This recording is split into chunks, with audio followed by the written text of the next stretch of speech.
Self-limiting fears. There are three basic self-limiting fears you should be aware of.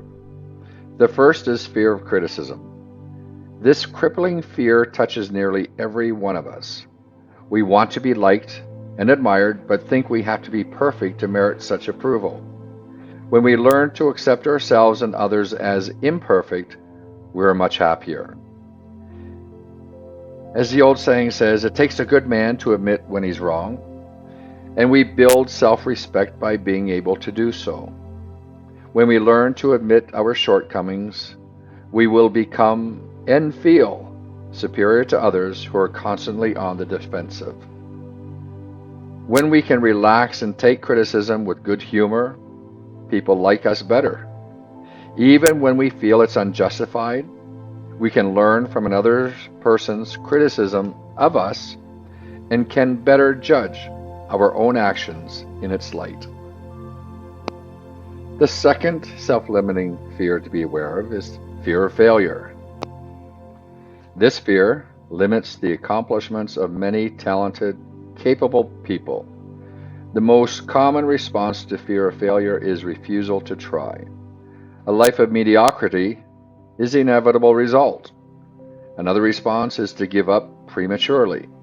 Psychosomatic symptoms arise to make failure impossible.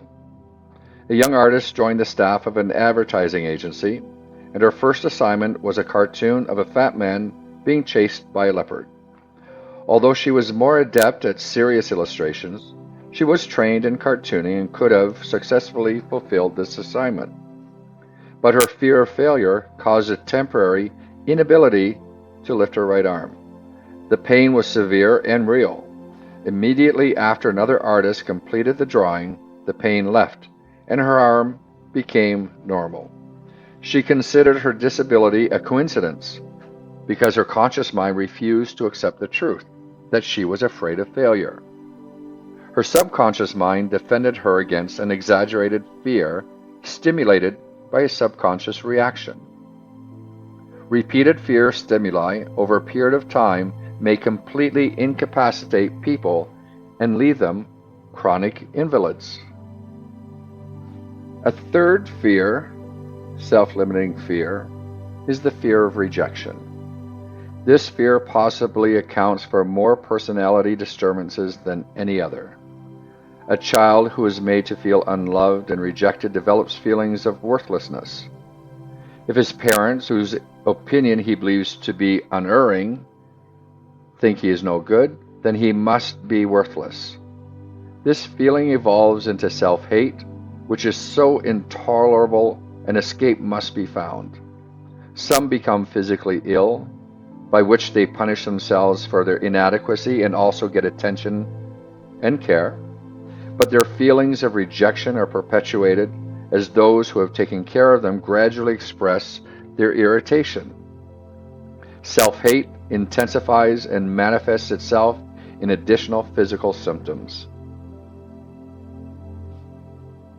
Other escapes are attempting to win acceptance by bragging or lying, bullying others to get even, hating others, escaping into half-world of drugs or alcoholism, and engaging in delinquent or criminal behavior. The rejected child becomes an angry, unhappy adult, not because he's actually worthless, but because in his subconscious mind he thinks he is worthless. He is endowed with the same equipment as others, and he is inadequate because he has been programmed to accept an untruth. A hypnotherapist should be consulted in cases of extreme anxiety and depression. The patient will regress to the period of his life when the fear stimulus first became over-intensified. While in hypnosis, he gains emotional insight by observing the cause of the trauma from an adult point of view. Being exposed to the trauma while in a pleasantly relaxed state, he learns to accept it for what it is, rather than maintain his childish exaggeration or interpretation of it. Most feelings of mild anxiety and apprehension can be neutralized in self-hypnosis by the proper suggestions. Self-crippling fear of criticism, fear of failure, or fear of rejection can also be dealt with successfully. The chronic worrier can be helped.